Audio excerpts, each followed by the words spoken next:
Thank you very much. Yeah, thank you very much, Vlad. Yes, I'm Dr. Stephen Pearse from the University of Portsmouth down on the south coast. I'm here to talk to you about the trials and tribulations I've had over many years in developing a new pedagogical digital audio workstation. Okay? So for the past few years, I've been working on designing a DAW specifically for children, aged between the ages of 11 and 14. The software itself has been designed with a network of academics and composers across the EU. And as part of that, it's been funded by the EU in two forms. So initially, the software was funded underneath the project Compose with Sounds, and that saw a kind of a private release of the audio workstation in around 2014, and that was released mainly to schools across the EU, schools that were participating in the project. Since then, it's kind of pushed on and has been funded by another EU project, and the DAW is actually being released publicly in 2 weeks for free. Okay, and one of the key things about this software is it's designed to encourage the creation of electroacoustic-based music. Okay, so it's designed specifically for music, making music with pure sound. Okay, as a quick overview of the software. Its kind of development, it's been around for a long time in academia. One of the key things here is I'm the sole developer as of 2014. And as an academic, as a full-time academic, I effectively get 1 day a week to build this software. So it's taken a long time. Cool. So as part of the development process, naturally there were 3 often conflicting target audiences. Target audiences that myself and a couple of the project partners were actively engaged in. So we were in discussions with lots of academics in the field, specialists in the creation of curriculum for the teaching of electroacoustic music in schools, and then community practitioners, so artists that work for institutions such as Sound and Music in the UK, who are based at Somerset House. It's fairly common in the United Kingdom that community artists will be brought in to help deliver teachings on electroacoustic music in schools between the ages of 11 and 15, 16. Okay? But then at the same time, we had lots of conflicting interests and reports from teachers themselves. Okay? And importantly, all 3 of these kind of groups are actively consulted on a weekly basis as part of the development process. Okay, so when designing the software, each of these parties kind of set out a suite of different requirements. Okay, so the first thing was kind of drawn out from the history of musique concrète and electroacoustic music and the works of Pierre Schaeffer and the GRM. So we were theorising if we were to design many years ago a DAW for the teaching specifically of electroacoustic music, what features would that entail? Okay, and one of the first things that naturally emerged was a preference for audio and found sound rather than MIDI and synthesized materials. Okay, as the DAW would be designed for electroacoustic composition, it's far more abstract. Therefore, we can take liberties and not necessarily provide things like pitch quantization and quantization of timing information. Okay, so it's a lot more free form. And perhaps the key thing that was kind of decided very early on was the entire system would be based around sound objects rather than tracks or audio graphs. Okay, so that means every transformation that occurs in the system occurs on a discrete sound object. Okay, and furthermore, if we were to create a DAW for the teaching of electroacoustic music, it was obviously vital that it comes with a suite of tools that are typically used by composers in the field. That also goes that I'm actually an active composer in the field, and most of the people that were engaged with the project were composers in the field. Okay? I'll go through what those kind of tools are further on. Now, from a user perspective, lots of the workshop leaders that were involved in the project set out a set of core user experience requirements. Okay, these were specialist educators, pedagogues, and composers. Now, one of the first contentious things that emerged in development was they made it clear that this software should be efficient to use without any presets, and that also meant no plugins.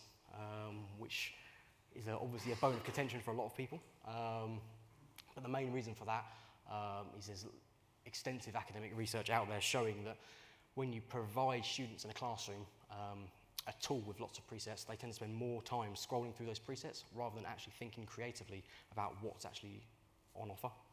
Okay? So the system's designed to encourage that way of thinking, okay? Pushing everything to the limit, okay? Furthermore, as the DAW is kind of designed for students around 11 to 14 to 15, okay, it must naturally prepare users for things like the music tech GCSE curriculum in the UK and the curriculums across the EU, okay? So naturally, it must feel familiar when you use it if you've got experience in other DAWs.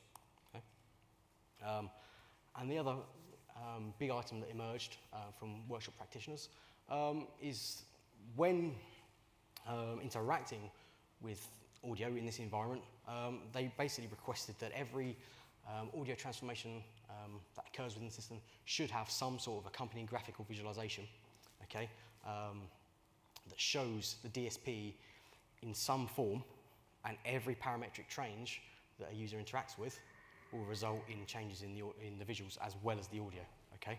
So the students can really start grasping what let's say, an asymmetric delay or a multi-tap delay actually does, okay? Now, naturally, when working in a classroom, there are a set of educational requirements, there are technological requirements in the classroom as well. And one of the things that's key to the software itself and similar projects is that teachers should be able to enable or disable features within, okay? Now, constraints for many people can be seen as a problem. However, lots of studies have shown that actually constraining the ways in which students work can actually encourage creative thinking because it forces them to try and push everything to the limit and to explore what limited tools they have available to them at that given time, okay? This isn't necessarily a problem when you get students that are slightly older, but at the kind of target age range we were looking at, it was kind of vital that teachers would have the ability to shut things off if need be, okay? These must then be able to be wrapped up, we discovered, to create scaffolding structures, okay? So students can spend time learning certain types of effects, processes, and then after a period of time, unlock more, okay, once they're sufficiently able to use those tools previously, okay? Furthermore, it became clear that these scaffolding structures, these set of rules or stepping stones, so to speak, should freely be transferable. All effects within the system should have an effective and consistent UI, but it's probably no surprise to most people in the room, if you've ever dealt with education, if you're doing things for schools, it needs to support very old versions of Windows.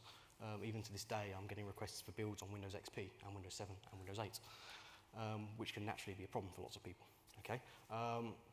Whilst there's quite a big push in the UK to slowly start moving towards mobile and tablet devices, large portions of Europe are still running old Windows machines. So some of the project partners and some of the workshops we've done in countries such as Greece and Cyprus, they all tend to be running much older Windows machines, okay, and their music curriculums aren't as well funded as ours, okay.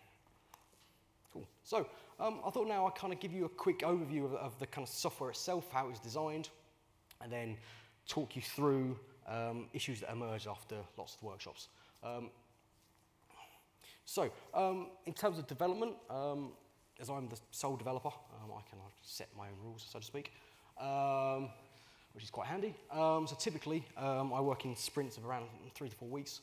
At the end of those 3 to 4 weeks, it's sent out to workshop leaders who then demonstrate it in classrooms. Okay. At the minute, this tends to be in the UK, but regularly, the wider project team are doing workshops around Europe and in China as well, which naturally means that language is a key part of the software, okay? This actual approach and this kind of frequent testing in the field, in classrooms, led to a few kind of influential things emerging. Okay, so one of the first things that's worth knowing about the software, as most significant large-scale pieces of audio software, the audio engine is completely separate from the user interface. The audio engine itself has no concept of tracks or graphs, okay? And in the early versions of the software, it was presented without any graphs or any tracks, okay? And students didn't have a problem working without tracks, working purely with sounds and applying effects on sounds. That wasn't a problem. However, experienced workshop participants, okay, people that had more comprehensive experience, for them it became a problem. So as part of that, I then had to put graphical tracks in there just for the organisation of sound. That doesn't actually affect any of the DSP itself. Sounds within the software itself, we discovered through lots of testing with people, is that students tended to like the idea of attaching images to sound.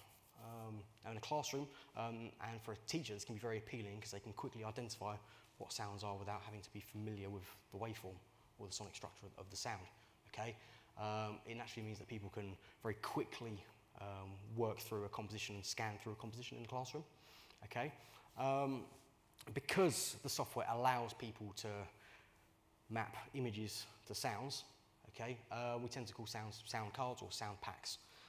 So as part of the installer for the software, it comes with a library of cards, and the online web platforms that I'll mention later also ship with lots of sound libraries that you can easily import and export and so on. As the system's based around these sound cards, it features all the kind of standard editing tools that you expect to work, including splicing, truncation, but also time stretching, which is based around a fairly comprehensive phase vocoder algorithm that I designed. And interestingly, one of the problems with that is there were members of the team who were very experienced composers that wanted lots of control over the time stretching algorithm, whereas the teachers were saying, oh, no, they just want one slider, stretch or compress. And that was one of the big bones of contention when designing that feature. Every effect within the system, here's an example of kind of a multi-tap delay. Every effect has an OpenGL visualization, essentially, that's there. Even though the software was designed to work specifically with audio, not necessarily with synthetic materials or generating synthetic materials, after about 6 months of testing in the field, some of the more experienced academics working on the project started requesting things such as granular synthesis, which is kind of a mainstay of electroacoustic composition, and it has been for 20 or 30 odd years now. So naturally I had to write a granular synthesis algorithm that this was inside. The audio engine itself is a separate entity. I built this with a couple of my former colleagues at the University of Sheffield. We designed an audio engine called the Free Sound Object Mixer that's available on GitHub if you want to delve in and have a look. It's not been touched in a long time. One of the interesting things about designing a sound-based sequencer, so to speak, or sound-based engine in this case, is how to deal with the processing.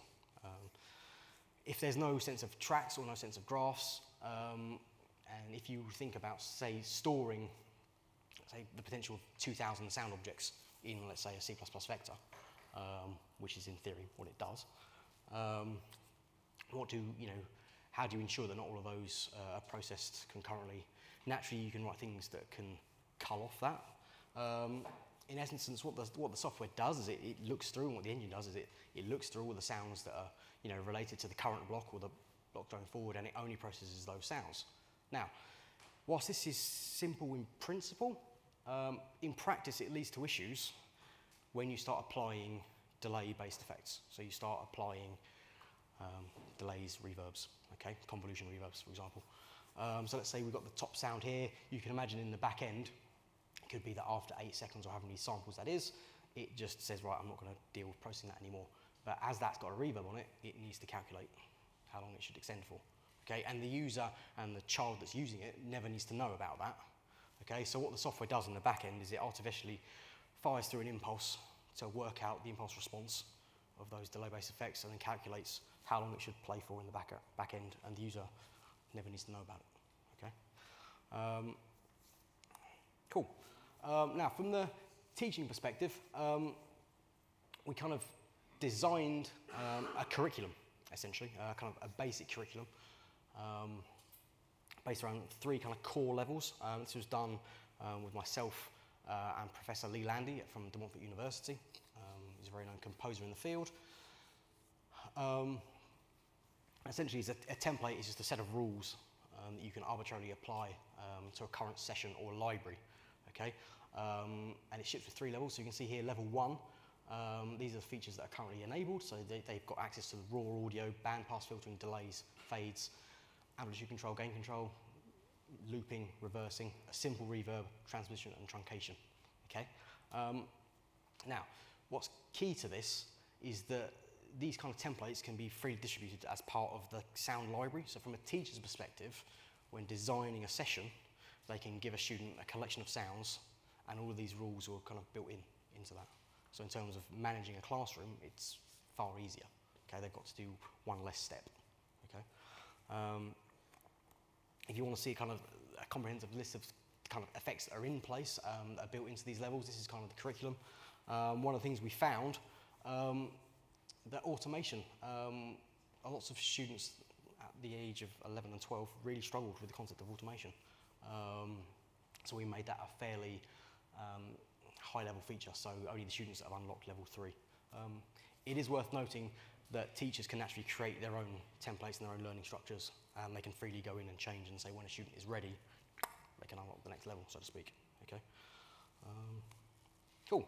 So, a few problems naturally emerged in the development of the software. The code base is rather large, and there's a few philosophical discussions that obviously had to be made. For example, from the perspective of an acousmatic or electroacoustic composer, where sound is primary and vision is secondary, the idea of attaching sound to image from a philosophical perspective is problematic to some composers. That was one of the things that naturally lots of team members argued about. The biggest bone of contention was the fact that actually the expert composers wanted the visualizations within the system to accurately reflect the DSP, but we felt after lots of testing this wasn't actually entirely appropriate. So, for example, you can imagine, I'm happy to show off the software, momentarily. Things like a reverb, you don't necessarily want to show off the network of filters that you've got in that reverb algorithm. All you want to present to a student is, let's say, a virtual room, and the contents and the structure of that room morphs based on the algorithm. Okay, so that's what the reverb does. So as you morph between the dampening controls, the texture on the walls of the room and the 3D model changes based on those controls and parameters. Okay. We found that the simplest visualizations were praised the most by students, and we discovered that actually there's a go-to set of effects that students always tended to veer through. Okay, and this has emerged over 2 or 3 years worth of workshops, averaging 15 to 20 workshops a year. Okay, now another big bone of contention that emerged was inconsistent terminology across commercial tools. Lots of teachers struggled with concepts such as looping, cycle, and duplication, and they were unsure about the differences between these. Okay, they had a specific concept of what a loop is in Ableton, but then they see a loop working in a slightly different way in things such as Logic, and that results in problems, very, very early on. Granular synthesis as a tool, most of the people that have engaged with the workshops over the last 2 or 3 years have said and praised it conceptually as being a tool that would be really useful to play with, the ability to chop up sound files into microsound. But for anyone who knows a fair amount of granular synthesis, you know that parametric controls for granular synthesis can be very problematic because it's a fairly complicated algorithm to write, and typically control schemes for that tend to be quite comprehensive. So designing a simplified granular synthesis control scheme was the biggest problem. So this is kind of on the back burner of the software momentarily. Okay. There are a few kind of key findings that have emerged over years of testing. Firstly was that tracks they are vital as an organisational structure, but actually beginners didn't care. Beginners were more than happy to work free-form without tracks, without any form of grid or organisational structure. Okay, for beginners and students, it felt far more organic to them to work freely in a free space without tracks. Okay. Teachers, multiple teachers over the years have praised the ability to use images with sound, because it means that they don't necessarily have to use linguistic markers to quickly navigate scenes. So when a student says in a classroom, I don't like the way this cello sounds, for example, the teacher doesn't necessarily have to listen back through to the session to find exactly what that is, or they don't have to identify the waveform of that cello. They can very quickly realise, that's the image, and from a teaching perspective, it's a lot quicker for them to engage with the students. Okay. Dynamically restricting features was heavily praised by teachers, and all of our kind of predictions kind of came to fruition. Now, one of the interesting things that emerged that we weren't expecting was that there were 4 processes that all students that used the software tended to veer towards immediately. Reversing, pitch shifting or harmonizing, any form of delay and reverb. I mean, to most people that is kind of common sense, but it was kind of backed up time and time again in every session. Okay, students would regularly fire it up and say, oh, what would happen if I reverse this? I'm now going to create 4 versions where it's harmonized, and I'm going to add a reverb and a delay. It was the go-to structure that students would start playing with when trying to compose sonic art. Okay. There are a few ongoing developments that's worth mentioning. At the moment, the wider project team are in discussion with various educational authorities across the EU, and it's planned that the software itself will be going on the national music curriculum in two countries currently, but I'm not allowed to say who they are now, and we're in discussions further. We've actually designed a full curriculum for the teaching of electroacoustic music in schools. It's freely available on the ES2 website. I'll provide a link to that momentarily. ES stands for the Electroacoustic Resource Site. Okay. Again, that was funded, initially that was funded by UNESCO, is now funded by the European Commission. But the 2 other software packages I'm still actively developing on as well. A new CWS Live, Close of Towns Live, that's scheduled for release next summer. And now this, if you think of composed sounds as being the equivalent of Pro Tools for children, CWS Live is naturally the Ableton Live for children. But one of the key things about this CWS Live is it's designed with networking in mind. Okay, so teachers can create orchestras of electroacoustic musicians within a classroom, and the system is designed to allow workshop leaders and teachers to remotely listen in to what students are playing remotely. Okay. There is my email address if anyone's interested in the project, wants to have a play before the website goes live in a couple of weeks. The current work in progress website is available there. There's a link to the ES2 website. And if you want to know more about the broader interfaces project, there's a link there. Yeah, free to take some questions. Yeah.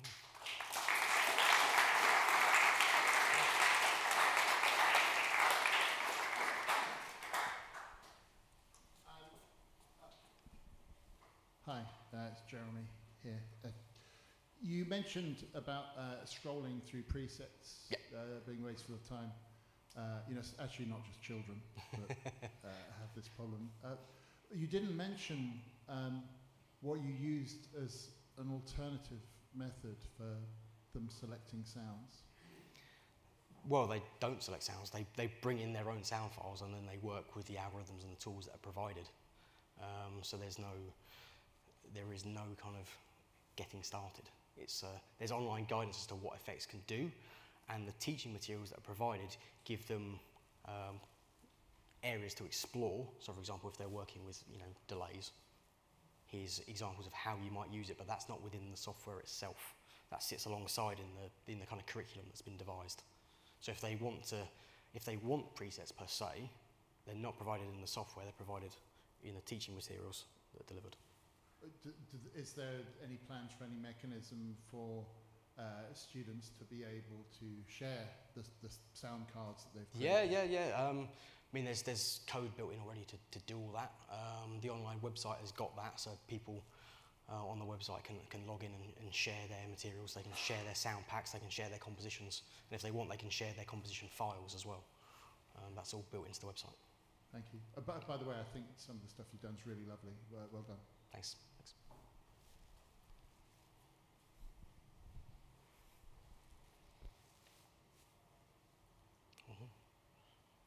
There's one there. There's two there. Hi, thanks. You mentioned early on one of the goals was to make it easy to transition from this to professional tools. Yep. Sort of in thinking about that, is there anything that when you're using professional tools you miss from Compose with Sound, or anything that you wish professional tools had that they don't, that Compose with Sound does? I mean, from a user perspective, it's just the ability to tag images to sounds. That's from a child's perspective. That seems to be the thing that they latch onto the most. It just allows them to very quickly navigate sessions. But I mean, that's only really applicable it's probably more applicable in working with electroacoustic music, because you're working with sound sources from everywhere rather than a traditional band or, live music act. But yeah, I mean, that's really it. Cool, thank you. Thanks. I think you mentioned the target age range was 11 to 15. Yep. I'm curious, besides distinguishing based on age, whether there's other attributes that might also impact things, like gender or, I don't know, cultural background or things like that. I noticed in the room, for example, a lot of us are men, and I'm wondering, is there a different user interface that perhaps might be that a woman might prefer? I don't know. Yeah. Something. I was wondering if you've looked at that. Not yet. It's definitely on my agenda, so to speak. At the University of Portsmouth, I'm on the kind of key Athena Swan team. So as part of my job, I'm looking to encourage a wider diversity of students coming and doing our courses. So naturally, once the software is done, that's one of the key areas of study that we're looking to go into. It's looking at how we can make it more appealing to other people. It's not been done yet, and I haven't really found any studies that have done that specifically, but it's something that definitely in the next 12 months is something that we want to try and do. I mean, there's things like in the interface itself, it's very easy for people to tweak it, to rearrange things, change the color schemes. That's all can be done, and all those color schemes can also be distributed. But we then just need to run studies and trials where we, focus user groups with different participants. Yeah. Hey, Sylvester here. So you mentioned that you have the thing rolling out in Europe and in China as well, right? Yep. So do you have any plans to kind of maybe branch into the Africa region? Yeah. Or places where people don't have access to tools like this? Yeah, I mean, at the moment, we've mainly gone into those territories because of the existing academic links that we've got. But definitely, it needs to be pushed out as far as possible. Yeah. It needs to go. But then we also need to look at the technological requirements and what facilities they have there. This software, as it stands, is for desktops. And yes, it can run on older machines, but we naturally need to run lots of trials, and it's something that definitely we'd want to do, without a doubt. Yeah. Thank you. So there's time for one really quick question. Yeah, it's actually... Yes. Sorry. It's actually, it's following on from your question, actually. It reminded me of a point to make. Did you encounter, when you were creating this, any issues around accessibility, and did you have to make any modifications? Yes, we had quite a few, actually. One of the things that was kind of noticed early on was the things like colour schemes and the fonts and the vectorisation of everything that cropped up about a year ago, where there was a slightly older colour scheme, should we say, a bit more old-fashioned, let's say. Everything was dependent on bitmaps rather than vector drawings. And back then, colour schemes were fairly fixed. And we had issues where in certain classrooms where there were projectors that weren't very good, they were only good at highlighting whites and blacks. Naturally, we had to, the software is designed so that now you can switch between colour schemes depending on, the setup of the room. So if there's a colour tint in the projector, they can in theory tweak that so that they can see better in a classroom.